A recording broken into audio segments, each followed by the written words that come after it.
Travis Kelce sat down with his brother Jason for a new episode of New Heights, and right away Jason picked up on the shift in Travis's vibe, that extra spark in his eyes that was impossible to hide. Jason grinned and teased him, pointing out how Travis had been floating on air, and Travis didn't hold back, admitting that things had been wild lately. He let slip, almost giddy, that he'd just introduced Taylor as his fiancée to a couple of teammates at the last game, and the word fiancé still made his heart race every time he said it. Jason's reaction was pure celebration, slapping the table and crowing about the proposal everyone had been waiting for. And even though Travis hadn't been there to bask in the afterglow on the show, Jason made sure the world heard about it.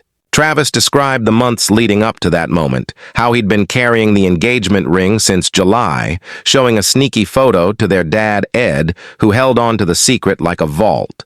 Travis had originally planned to wait for their dating anniversary, something big and romantic under the stars, but both Ed and Taylor's dad, Scott Swift, pushed him not to overthink it. They told him to just do it, and after getting Scott's blessing and Ed's classic advice, that even a proposal at a gas station would be perfect as long as it was from the heart, Travis switched gears. Instead of a fancy dinner out, he brought Taylor into the backyard, poured some wine, and set up a riot of flowers, petals everywhere, his own secret garden. He dropped to one knee right there, his heart pounding harder than in any game, and when Taylor said yes, he admitted to shedding a few happy tears, calling himself an emotional guy. Jason poked fun, suggesting Travis probably did a dramatic pause, but Travis insisted it was just a quiet, intimate moment. No cameras, no spectacle, just them. Jason immediately started angling for best man duties, dropping hints even as he joked about all the friends Travis had. But Travis made it clear that family came first, and Jason was guaranteed a spot. When the talk turned to wedding planning, Travis laid out the chaos he knew was coming. The endless logistics, guest lists that could balloon out of control given Taylor's crew and his teammates. But he was determined to keep it small and private, just their closest people. Jason offered advice from his own wedding, telling Travis to start with the basics, venue, date, food, and asked half-jokingly if he and the other podcast regulars were invited to the bachelor party. Travis cracked up, promising a low-key bash, maybe a cabin in the woods, just the guys grilling steaks, no paparazzi. The brothers swapped embarrassing stories, with Jason confessing how he'd once spilled beer in front of Taylor and felt mortified, but she'd just laughed it off, fitting right in with the Kelces. Travis turned to the camera for a quick subscribe nudge, inviting everyone to stick around for more behind-the-scenes stories. The conversation stayed on weddings, even as the days rolled on, and the podcast welcomed Jimmy Fallon as a guest, who came in hot with congratulations and immediately asked about wedding plans, band or DJ. Travis grinned, declaring that he and Taylor were live music people, all about the energy of a real band, the soul of guitars and drums, and Jimmy brought up their legendary karaoke duet with Jason, remembering how the crowd had gone wild. Jason jumped in, still surprised by Travis's stage presence, and Fallon offered marriage advice, telling him not to sweat the small stuff and volunteering to MC the party if he got an invite. Travis joked that wedding planning was going to be easy compared to getting his team out of a losing streak, and everyone laughed as Jimmy ribbed him about winning a ring on the field before the wedding ring. Travis imagined a reception full of live music. Taylor maybe even grabbing the mic for an impromptu set. Their families together, Jason's daughter Wyatt as flower girl, Chief's teammates and Taylor's inner circle all in the mix. Jimmy called the plan smart, intimate, but epic, and the conversation slid into family territory, with Jason revealing how their mom Donna was already campaigning for grandkids, telling Travis that the clock was ticking on Swift Kelce babies.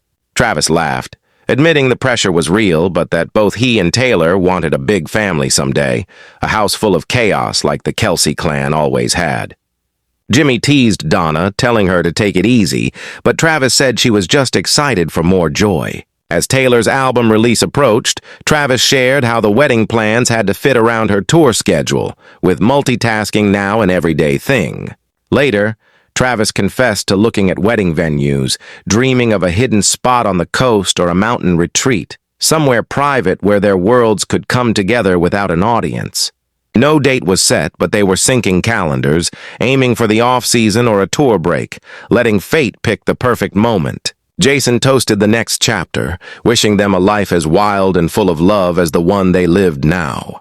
Weeks passed, and in another episode, Travis talked about Taylor's love of numerology and how picking a meaningful date, maybe her lucky number 13 or the anniversary of their first spark, would make everything feel written in the stars. He pictured exchanging vows beneath arches of wildflowers, with their parents beaming in the front row, Patrick Mahomes raising a toast, dancers from the Eras Tour sneaking in for backup vocals, and a spread that brought together Kansas City barbecue and Nashville hot chicken. The cake would be simple but decadent, vanilla and red velvet layers, and Travis admitted to losing sleep over venue photos, imagining the moment Taylor walked down an aisle lined with lanterns, her gown flowing like a melody. He and Jason joked about keeping it real, no over-the-top drama, just a celebration of their story. Security would be tight, invites by word of mouth with only their truest friends and family in attendance. As the season shifted and Travis poured his energy into the field, he also found himself sketching ideas for save the dates and joking with teammates about tux fittings colliding with practice. Donna's hints about grandbabies became full pep talks, and Taylor, between studio sessions, sent him mood boards of ethereal setups, from sunlit beaches to enchanted forests. The date might land in spring 2026 after the Grammys and before the NFL draft, a perfect window for both their careers. In a bonus clip, Travis reflected that the wedding wasn't just about them, but about bringing together Chiefs Kingdom and Swifties, two worlds colliding in the best possible way. Jason, in a separate podcast appearance, gushed about Taylor officially becoming family and joked about trying to get through his best man speech without crying. Through it all, Travis stayed grounded and grateful, the memory of the proposal fueling every step, and the vision of live music, heartfelt vows, and family laughter guiding each decision. He dreamed about coaching Pee-wee football for his future kids, Taylor cheering from the sidelines, and Donna's grandma dreams inching closer to reality. Fallon's advice to not overthink anything stuck with him, so they focused on enjoying the ride, savoring every step. Venue searches led them to a seaside estate, private and peaceful, and band auditions became a family affair, with Travis humming tunes and Jason providing comic relief. Taylor's attention to symbolic dates and numerology wove through every detail, and her album release party doubled as a mini wedding planning session, complete with champagne toasts and songs that hinted at the future. Travis revealed he'd been thinking about proposing since their first Eras date, knowing she was the one even then, and Jason teased him about how nervous he'd been picking out the perfect ring. Now, with no official date announced, they cherished the slow build and quiet moments, every conversation adding another layer to their story. If you're loving this journey, subscribe for more updates. In the evenings, Travis traced the ring on Taylor's finger, grateful for every moment, every family tease, every new tradition born. Jason's hopes for best man duty were sealed with a silent hug, Donna's grandbaby dreams edged closer, and Fallon's live band tip was right on target. What was coming wasn't just a wedding, but the crescendo of a love story built on laughter, loyalty, and a promise to keep it real, together forever.